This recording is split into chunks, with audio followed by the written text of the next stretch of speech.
since then, so for the past 5 years or so.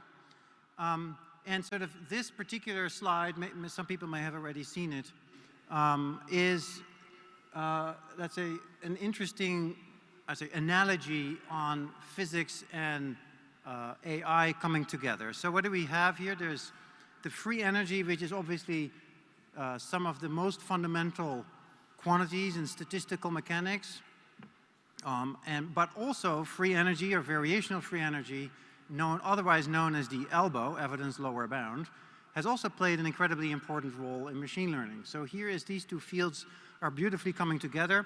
I'm actually writing a book. I've been saying this for quite a while, and I've said it's almost finished, and it's been almost finished for quite a while.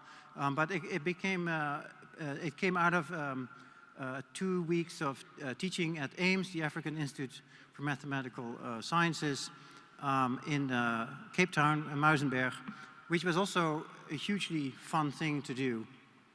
And hopefully that book will also help bring the community to see these beautiful connections between physics and in particular statistical mechanics and AI. Now, what is free energy? It's a very simple equation, possibly the simplest equation you can imagine, which is energy minus entropy. The interesting part, though, is that it's actually a very deep equation, even though it looks quite simple.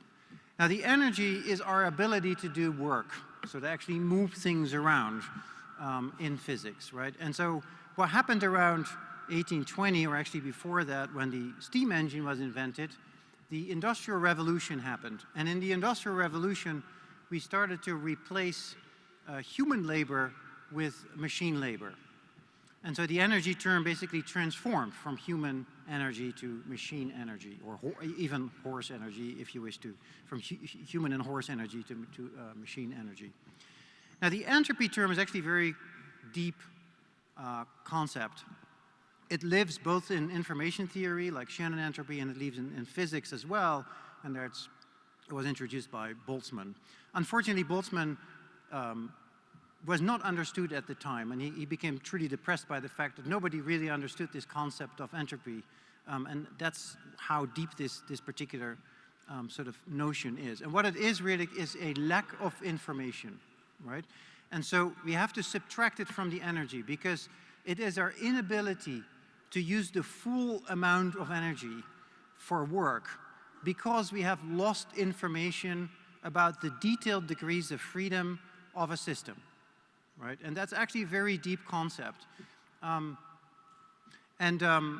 so it also counts the number of states of a particular system. And if you think about it, actually in machine learning, this is what we do all the time, right? We don't track all the degrees of freedom when we model things, right? So for instance, we model a lot of things with latent variables. And a latent variable is something where we basically say, this is not an observation. We don't really know what its state is. And so instead of actually measuring its state, we're going to represent it with a probability distribution over the possible states it can have given the observations, which is the posterior distribution. And so also there it represents a lack of sort of degrees of freedom, and it also represents a lack of our ability to turn the energy, turn all the energy that's in the system into useful work. Now, you can think of the modern revolution, which is the AI revolution, which is why we've all gathered here. You're all AI experts. So you can think of the current sort of revolution that's happening as an equivalent of the Industrial Revolution. But this time, it affects the entropy part of the equation. And what it does, it sort of decreases the entropy. So we try to get more out of sort of the information that's in a system. So we are trying to understand the degrees of freedom that are actually hidden better, and we're trying to get more out of, so reduce this entropy term, if you wish. And now I want to first, so this is the basis of this talk as always, and I've shown this slides a few times. So what is the basis for the revolution that I've witnessed that's happening? It's very recent, so it started around 2000, maybe 20 or so. It's like 5 years old, so it's still time for everyone to jump on this train. So what was starting to happen around that time? And so here's of course, it's all connected to compute in some sense, right? It's, the compute, according to Moore's law, has started, has been on an exponential growth term all the time. Added to that became data, so big data. And so we now have lots of data and lots of compute, which is actually powering the current AI revolution. But in the sciences, these two things were also used to revolutionize the sciences. Now, in the sciences, one typically, in the old days, and actually interestingly, still in many companies, the way to make progress is to have a whole bunch of physicists or chemists in the room.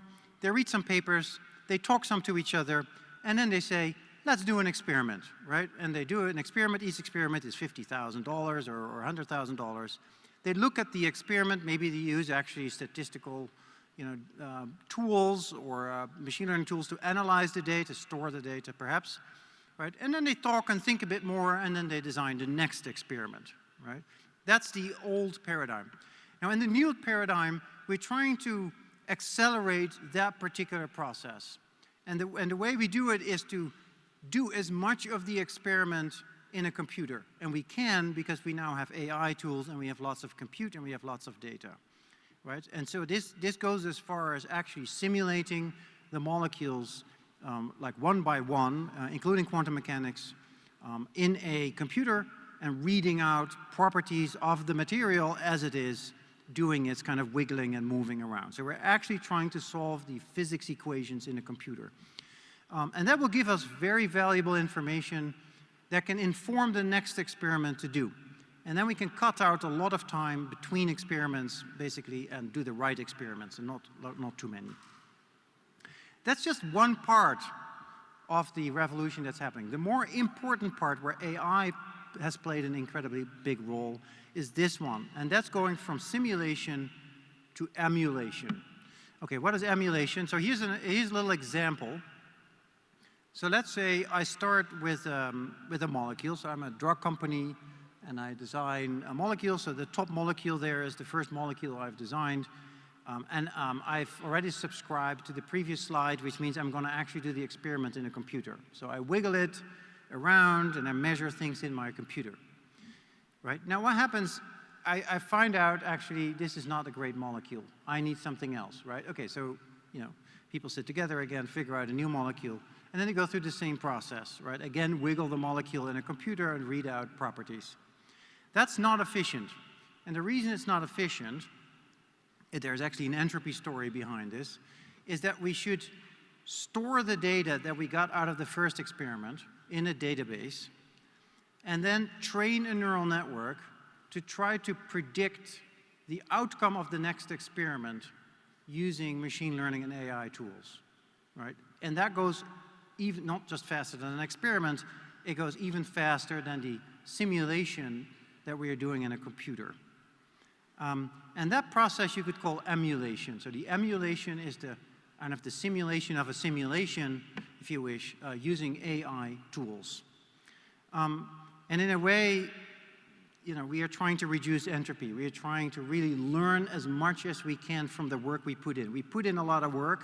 We're spending energy by doing these experiments in a computer, right? And now we want to get the maximal amount of information out of those experiments or out of that invested work by storing it, training machine learning models, and then next time shortcutting the actual simulation in a computer.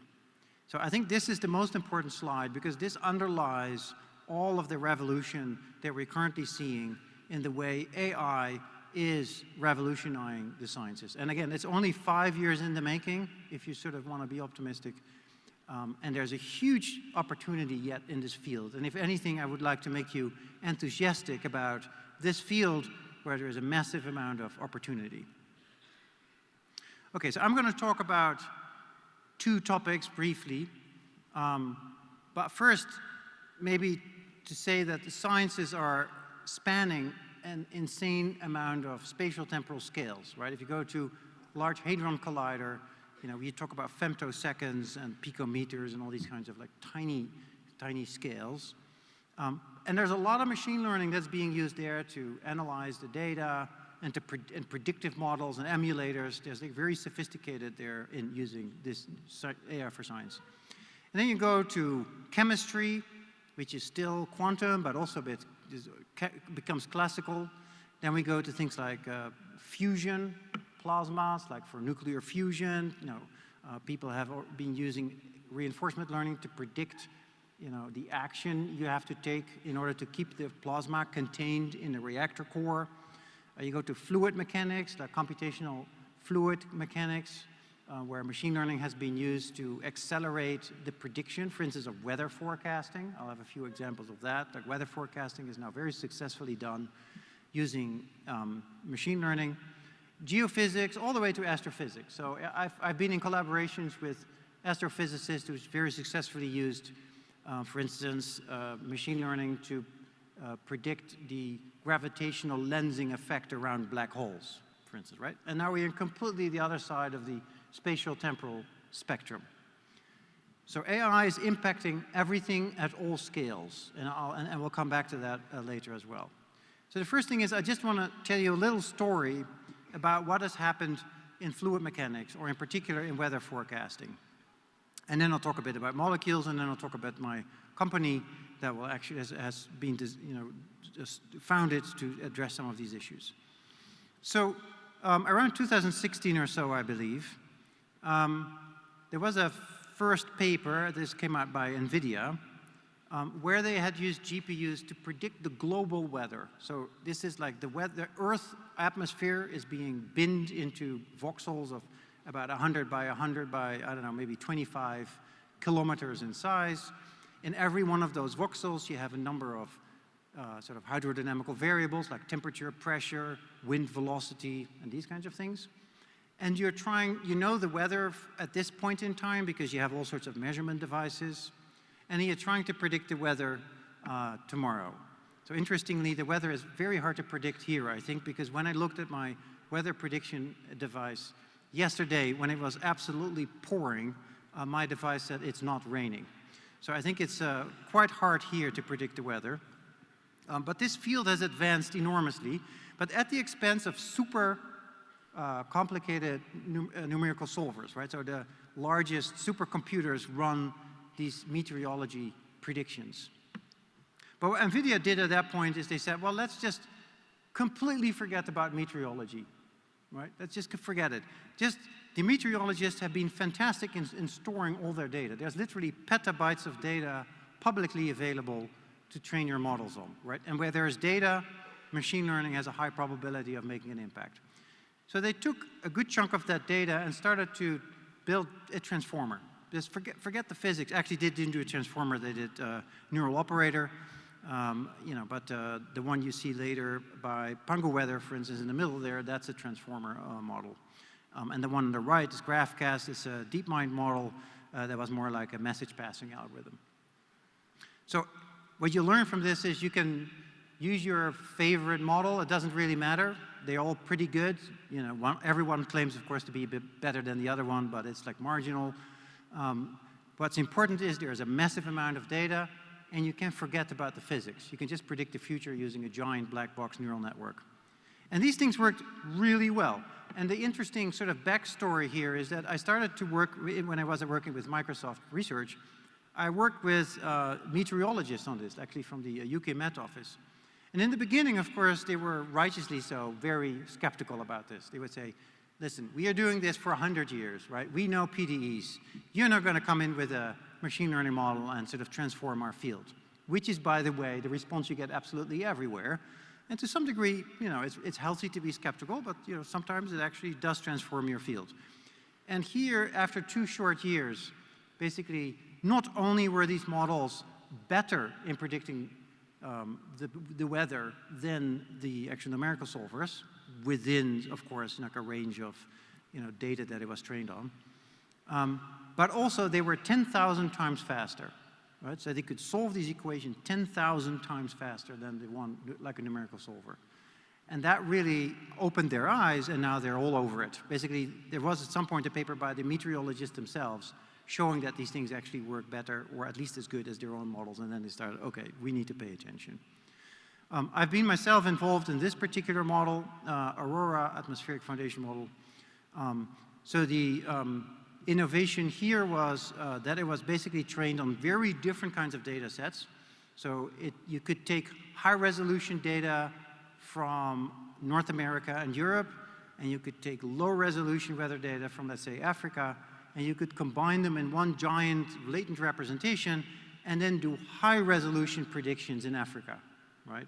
Like an amazing transferability property. Even better is we took the model, we then took pollution data, which is a completely different problem, like NOx pollution, NO2 pollution here, and we fine-tuned this model on a small NO2 air pollution problem, and then we got very, very strong results on that problem, right? And so this speaks to the fact that these representations capture something of the internal physics and actually makes them transfer from one domain to another domain. Okay, so I think this is a huge success story. That's one huge success story. And now I'll talk about the other huge success story, which in my mind will possibly be an even bigger success story, which is going from the continuum level of PDEs, partial differential equations, down to the molecular level. And molecules are amazing in my view because at the energy scales at which we live, about everything you can think of, including the air you breathe, is made of molecules, right? There's a few exceptions. There's like the force that keeps us to the ground, the gravitational force. That's not a molecule. Or electromagnetic forces are not a molecule. If you smash something very hard, the energy goes up, and then even the molecules will disintegrate into plasmas. That's not a molecule. But otherwise, almost everything is a molecule. So imagine if we could make much better predictions about molecules. Imagine if we could manipulate molecules. Imagine if we could design materials with the properties that we want. We could say, I want a drug with a particular property, namely that it will solve this particular unsolved disease for me, right? And this is the current thing that's happening in pharma. People really are using these kinds of tools. But also for sustainability, you can improve your photo cells, like solar panels, with new materials. You can build better lubricants. 20% of all the heat we lose is by friction. So building better lubricants can help you lose less energy. Catalysis is a huge field in chemistry, which basically improves reactivity between, makes two things react under lower energy. Hugely important for producing and synthesizing materials. Nitrogen fixation is a process for which you can make fertilizers, very polluting process right now. Bosch-Haber process that is, maybe 5% of the total carbon dioxide emissions is because of that.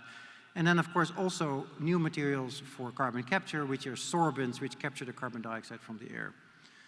So a little bit about molecules for those in the room who don't know much about molecules. So this is possibly one of the only equations I have.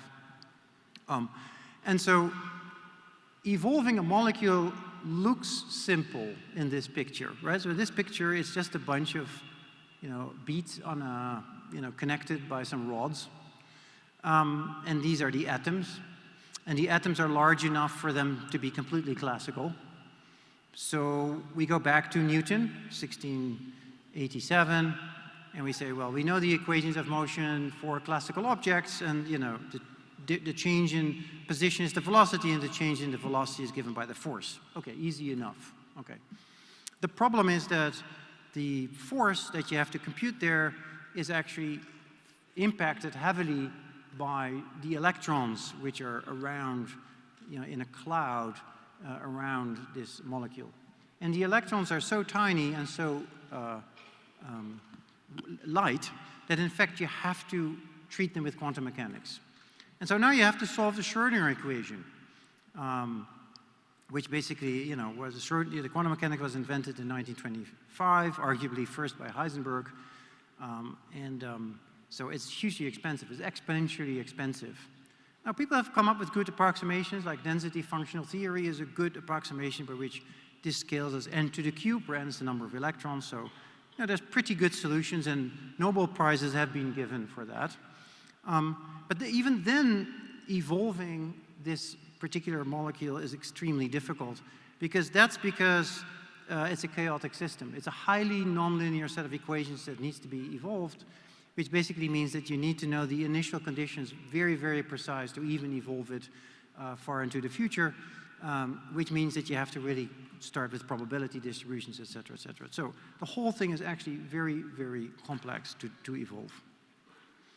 And so now I'm going to talk a little bit about some of the machine learning tools that have been developed in my lab with some of the very smart students that I had the fortune of working with. Unfortunately, some of these equations have moved around, but it's not too bad, I guess.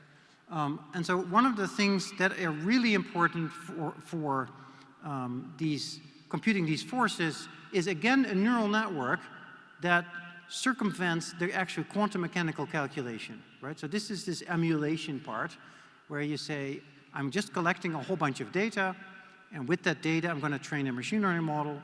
And now instead of doing the expensive thing, which is you're solving Schrödinger equation, I'm going to do the cheap thing, which is running my force field, my machine learning force field.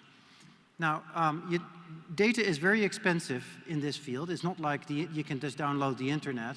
So here you really have to generate the data, and you want to be very efficient. And so how can you be efficient? Well, to make sure that at least your model understands the symmetries of the world, right? Okay, and one symmetry is that if you rotate your molecule, it doesn't change anything about the energy, for instance. The properties remain the same, and the forces just rotate with the rotation of the molecule. If you don't build this into your models, your model will not understand it. And it will treat every orientation and even every position as an entirely new molecule. So it's very, very data inefficient.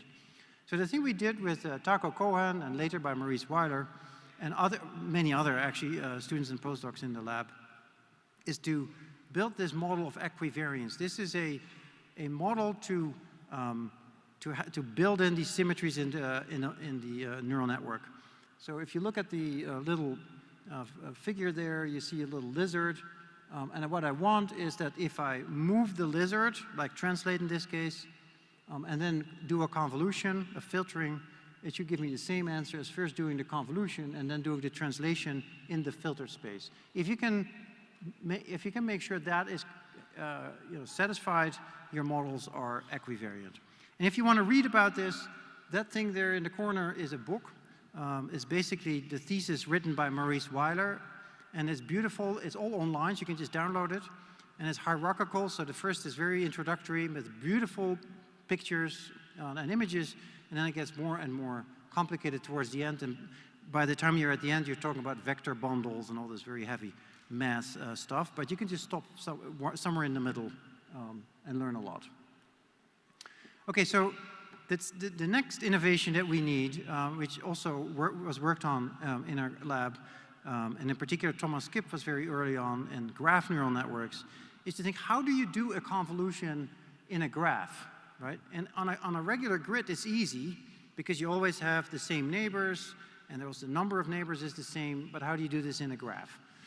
And so the trick, the simplest trick, was to basically send the same message from all your neighbors. Every neighbor sends the same message. But of course, depending on the state of the neighbor, you can change the message, but at least the filter is the same. These days, there is what's called message passing algorithms. They're more kind of sophisticated. They're more degrees of freedom, but the idea is still the same. And so then the next step was, well, we want a molecule and we want the symmetries in a molecule. So let's make the molecule also equivariant, the graph neural network also equivariant under rotations. And that basically means that if you first filter the molecule and then rotate the molecule, it should be the same as first rotating the molecule and then filtering the molecule. And that's equivariance on graph neural nets. So now we have something that's very close to a force field, a very good force field predictor, because we have something that looks like an actual molecule, a graph, and we can build in all the symmetries that we wish. And so that brings me to this field of equivariant force field. This is now actually a huge cotton industry. It started maybe 10 years ago or something. I predict there's going to be some Nobel Prize for this too at some point, because they're starting to replace DFT calculations. right? And there's a spectrum. If you want to be very precise, you can use quantum DFT, but you can only look at very small molecules. If you want to be fast and look at big chunks of material, you can use classical force fields. Those are fast but inaccurate. And these machine learning force fields are somewhere in the middle. They cover, both ends of the spectrum more or less. And so some of the more recent models, like the one from Meta, like UMA or eSen, are truly really good, and they work across a quite broad spectrum of chemistry. So these things are getting better and better and better, and it means basically that at some point everybody will be using these things, at which point a Nobel Prize is going to be unavoidable. And here is the equivariance. Okay. So the next tool we need is generative modeling. So basically I make so the variational autoencoder starts from a distribution of let's say, images or molecules or something like that. You have an encoder that maps that distribution into a latent space.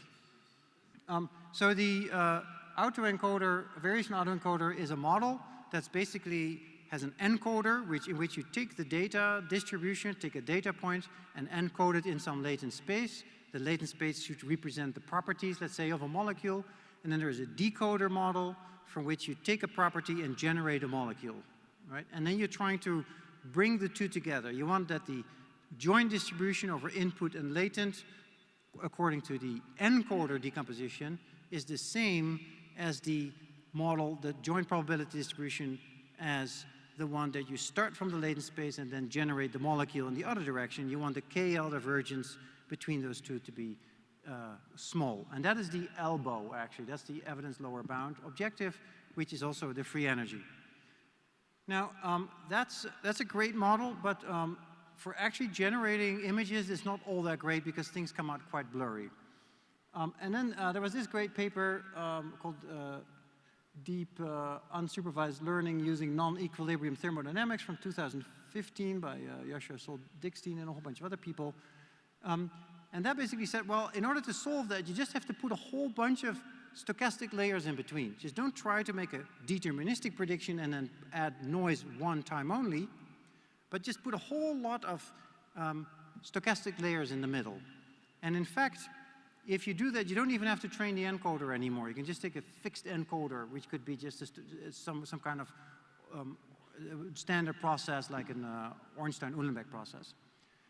And what they showed is if you do that and you learn to invert it, so you basically have some process that starts from a structured distribution and you noise it up into a unstructured, noisy distribution, then if you learn to undo that particular transformation, you will generate very good images. And I just want to point out that this is actually precisely equivalent to a thermodynamic system that is going towards equilibrium on the encoder side. So you start with some distribution and it goes to a equilibrium state if you let it relax. And then in the opposite direction, you have to put work in order to invert that, and you decrease the entropy of the system by making it more structured. So that's the thermodynamic, I would say, the thermodynamic analogy for that. And these models were improved. They were mapped onto SDEs, and then you get sort of these later papers in 2021, which actually also made it a lot more efficient to run. And these are the models are typically sort of used nowadays, although they run them in latent space, and anyway, lots of details, of course. And so that gives you a very simple picture of what generative AI for models, for images is. You could start from noise and you could generate structured images. You could even generate videos of dogs playing in the snow. I was kind of taken away when I saw that, like, wow, okay, we can actually do that. But I also thought, well, instead of, these cute dogs in the snow, can we actually do something useful with it as well? And so it turns out you can also generate molecules. And so exactly the same idea you can apply to, start from some noise, possibly with some properties that you like, and then generate molecules that have approximately those properties. And now you see the first maybe way in which you can start to design molecules, drugs, materials with machine learning. And here's another paper that we worked on in putting in a particular drug-like molecule in the pocket of a protein so it nicely fits. So this is a paper called DiffLinker. Okay, and now in the last part of the talk, I think I'm running out of steam. Oh, 10 more minutes, okay. Good, so I have 10 more minutes to show you something about my startup. And the reason I want to talk about this is that about, I would say, 2 years ago or so, I got very concerned by the climate problems. I was talking to climate scientists and they said, well, there's about 4 years left of carbon emitting in our atmosphere, and by that time it's full. And then after that, it's going to be, global warming, 1.5, 2 degrees, et cetera, right? Of course, it's the Western world which is, the cause of all that, because in 1764, the steam engine was invented, and the economies in the West were built on basically polluting the atmosphere by burning fossil fuels. Okay, and so I think it should also be us as scientists, and in particular people from my generation, which are the biggest benefactors of the ability to fill the atmosphere with CO2, that should work on this problem. And so here you see the global CO2 levels as they are rising after the invention of the steam engine. And the most depressing part of this was this. So I talked to climate scientists, and they explained to me these scenarios and how to keep the Earth within 1.5 or maybe 2 degrees warming. And there's these beautiful scenarios, and the first part of the scenario basically is, okay, we keep increasing our emissions, which is currently happening, still increasing, and then at some point it will come down, and in 2015, about there, we should get to net zero. And then most people think problem solved, right? We just have to stop emitting, we just have to, transition to sustainable energy. The problem is no, because there is about a century after that in which we have to have negative emissions. We have to start pulling carbon dioxide out of the atmosphere at a stunning rate of about half the rate at which we put it in now. So that's 20 gigaton of carbon dioxide per year that we have to pull out of the atmosphere. And that's about 1 Lake of Geneva full of carbon dioxide every year for 50 to 100 years. I just want to point out that technology does not exist. I mean, it exists, but it's far too expensive. And so I started looking a little bit on the thermodynamics of this. So now we're back to thermodynamics and free energies. It turns out you can just compute very easily at the back of an envelope how much energy do you need to put in order to remove a certain amount of energy. And you can bound it by the change in free energy. Turns out that it's just a change in entropy. So you'll just have to compare the number of configurations when carbon dioxide is fully mixed with the atmosphere versus carbon dioxide separated from the atmosphere. And that will give you all you need to know in order to figure out how much energy you need to compute. It's a lower bound. That's the least you have to put in, but it's probably much more because you're inefficient. And it turns out the atmosphere is very dilute in terms of carbon dioxide at 0.04%, which means you have to, it's about, you can sort of look at that, it's about 550 megajoule per ton they have to put in, like an insane amount. So that's about 5% of all the energy of that we are currently using on Earth. But that's at maximum, sorry, I should say, yeah, 5%. And that's about the same as we think we're going to use in AI in 2027, right? So a huge amount. But that's optimistic. So the more realistic is 50% of that, which is an insane cost, trillions of dollars, right? And since the atmosphere is a typical tragedy of the commons, we can all use it for free, we can pollute it for free, nobody pays the bill. There's very little incentive to actually fix this problem. Now, one thing we can do is make emissions more expensive. That's for the politicians. Or we can make the removal of carbon dioxide cheaper. And that's for us guys here. That's for the technicians, for the technical people, right? We can improve the materials. Okay, and so that's why I started cusp.ai. about a year ago. And I decided to talk a little bit about cusp.ai because I believe actually Africa would be fantastic to start startups and to build an ecosystem of startups.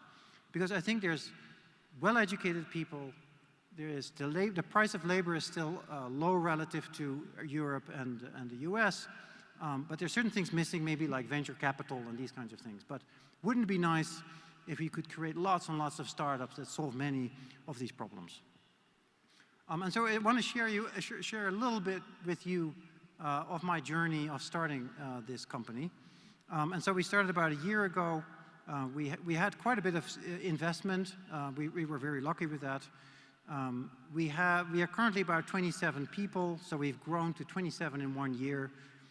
We're looking at 3 frontiers, which is all of them are to better sort of society, which is one of them is carbon dioxide removal, one of them is water cleaning, PFAS removal, one of them is batteries, I think, and also semiconductors, making semiconductors more efficient. We have offices in Cambridge, Berlin, and Tokyo, and Amsterdam, and Edinburgh, and Lausanne. Yeah, so we're growing fast. And we are building a platform, which I will share with you here. We are building a platform to remove or to design materials with a certain property or for a certain purpose. Now, this is a fairly complicated slide. I'm going to, instead of trying to go through every detail, I have a much simpler version of this. So this is the simpler version of that. There is one part of it is a generative model. So that's the model that generates candidates, millions and millions of candidates, almost for free, once it's trained. So the model that we are working on, all right, yep. So the model class or the material class we are working on is called metal organic frameworks. And metal organic frameworks are beautiful, large crystal structures with holes in them. They're porous materials. And of course, you want carbon dioxide to stick into these holes. And here's like a very small number of molecules that we generated in the computer with generative AI. But we have by now generated almost 1 million of these structures and then tested them as well for their properties. And so the next thing where AI can play a huge role is to evaluate the properties of these molecules that you have generated. And maybe I'm going to skip this a bit because it's rather complicated to explain, but it's basically saying again that in order to compute these properties, there's many tools available in the computational chemistry side. And so these many tools are living at many different scales. And so here is perhaps one of the more important ones for grand canonical for the carbon dioxide removal. So this is, it's not really running, unfortunately. So, unfortunately, there should be molecules appearing in this green stuff. But so this is a particular tool that we build in order to assess how well carbon dioxide is captured by this particular material. And I'll just skip that. And then there's also an agent sort of in the middle that coordinates the entire process, like when should I generate, when should I evaluate, at what level of precision should I evaluate, etc. So I think there is an opportunity here, which an actual revolution, if you wish, where we can design materials on demand. So you can just basically say, I want this material with these properties. And then there is a search engine that not just searches through the space of all known materials, but it searches through the space of all possible materials. And it will come to you, it will deliver to you as a number of candidates with materials which approximately have those properties. It's hard to imagine what that would mean. We can instantly solve all sorts of problems. And that's kind of the promise, I think, that bringing together AI and science can deliver. So this is my last slide. So in closing, AI is a sort of new superpower for scientists that I think scientists should not ignore, but nor should AI people ignore it, because it is an absolutely beautiful sandbox for us to play in and make real impacts in the world. And some of this impact is in healthcare and climate, for instance, better drugs, better antibiotics, but also new sustainable materials for energy, as well as carbon dioxide removal from the atmosphere. And I'll end there. Thank you. Thanks, Max, for your excellent talk. We can take maybe 2 quick questions. Thank you very much for such a wonderful presentation. I am Chofon Taga, and I am currently doing some research around material science and body simulation. I'd like to find out this. It's easy for us to maybe use artificial intelligence to discover new molecules or solutions to our problems. But I also think it's going to be a great challenge to reproduce them in real life. Are these steps you're taking to actually make sure that maybe this new molecule, this new matter we discover can be reproduced and used? I'd like to know more about that. Thank you. Okay, so this gentleman made a very important and valid point, which is, yeah, you can make a material, but then you've only come half of the way. This material needs to find its way into a process, and then in an actual factory, and then in the real world, and people need to be willing to use it and buy it and all these kinds of things. So just the integration of the material in the real world. Now, the way we deal with it is we model all of that also in our models. So in other words, when you have a carbon capture molecule, you model the actual carbon capture machine in which this molecule needs to operate. And that's a different set of equations, because that's a reactor with, all sorts of PDEs that you model. And then after that, you model the techno-economics of that. So, are people willing to buy it? What happens, how long will these exist? What happens if you need to clean up the factory after 10 years? All these things need to be modeled. Once you have modeled all these things, you can then also optimize for them in your platform. But I completely agree with you. There's many hurdles, like synthesizability. Can you actually make them in the lab? Can you make them at scale? Can you integrate them in factories, which are truly important and possibly the biggest challenge? Yes. Okay, one more question. Hi, my name is Oluwole, and thank you very much for the well-presented talks. So I want to ask a question on the surrogate model. You talked at the earlier part of your presentation. So we all know that most of these deep learning models work very well when you have large data. So can you share your experience on the effectiveness of this surrogate model, especially when you have sparse data or missing or incomplete data? Thank you. Yeah, but the question was, when there is scarce data, when the data sets are small, do these models still work?